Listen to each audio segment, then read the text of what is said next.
थका हुआ चरवाहा गाय की पीठ पर सो गया, लेकिन उसे नहीं पता था कि झुंड उसे एक खतरनाक चट्टान पर ले गया था।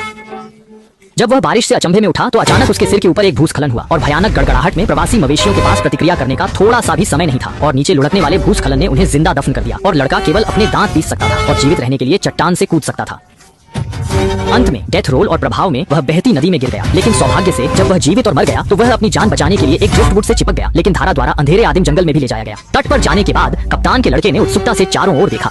वह जमीन पर पड़े विशाल सांप के पैर को उठाने के लिए नीचे झुका और जब उसने पाया कि वह इसे नहीं खा सकता है तो उसने उसे निराशा में फेंक दिया। लेकिन लंबे समय के बाद उसने ऊपर देखा और पके हुए पेस्ट की एक स्ट्रिंग पाई, लेकिन जब उसने अंत में इसे उठाया और सिर्फ एक खा लिया तो अचानक एक छोटा रैकून डरपोक रूप से पास आया। उसके आकर्षक रूप को देखकर दयालु छोटे लड़के ने जल्दी से एक निकाला और उसके साथ साझा किया, लेकिन इस घटना ने ध्यान आकर्षित किया वह लड़का जो इतना डरा हुआ था कि वह कांप रहा था। उसने विशाल अजगर द्वारा निगलने के डर से हिलने की हिम्मत नहीं की, लेकिन यह सफेद अजगर मानवीय परेशानी में शामिल लग रहा था और लड़का तब तक अपनी जगह पर रहेगा जब तक कि वह बिना जाने ही उलझ न जाए। सौभाग्य से अजगर को रोकने के लिए इस समय एक रहस्यमय उद्धारकर्ता प्रकट हुआ और जब लड़का फिर से उठा तो उसे पता चला कि यह एक बड़ा ग्रिजली भालू था जिसने उसे बचाया था। लेकिन इससे पहले कि छोटा लड़का उसे धन्यवाद देता, बड़ा ग्रिजली भालू उसे गुफा से बाहर निकालने के लिए इंतजार नहीं कर सका और कहा कि उसने लड़के को क्यों बचाया। इसका कारण यह था कि उसे शहद चुराने में मदद करने के लिए मानवीय ज्ञान का उपयोग करने दिया जाए। डंक मारने से डरने वाला लड़का मौके पर ही मना करना चाहता था, लेकिन दूसरा पक्ष बुरी तरह से बेचने लगा। इस आदमी की दयनीय बातें सुनकर लड़के को उस पर तरस आया। अंत में उसकी जान बचाने के एहसान को चुकाने के लिए वह मान गया। जल्द ही लड़के ने पेड़ से एक मजबूत बेल काटी, पहाड़ की चोटी पर एक मोटे पेड़ से बांधी और लंबी लकड़ी लेकर कार्य के लिए तैयार हुआ। यह देख आसपास के जानवर भी इकट्ठा हो गए। लक्ष्य तक पहुंचकर लड़के ने डंक का जोखिम उठाया और छड़ी से छत्ते को छेड़ा, लेकिन छत्ता हिला और सभी मधुमक्खियों ने हमला कर दिया। छड़ी भी गिर गई। इस समय भालू थोड़ा बेचैन हुआ पर लड़का नहीं रुका। उसने पैरों से लात मारना शुरू किया, किसी भी तरह छत्ता तोड़ने की कोशिश में। आखिरकार छत्ता टूटा और जंगली सुअर पर गिरा। लालची भालू शहद खाने लगा। जब लड़का वापस आया तो पूरा शरीर सूजन और डंक से भरा था।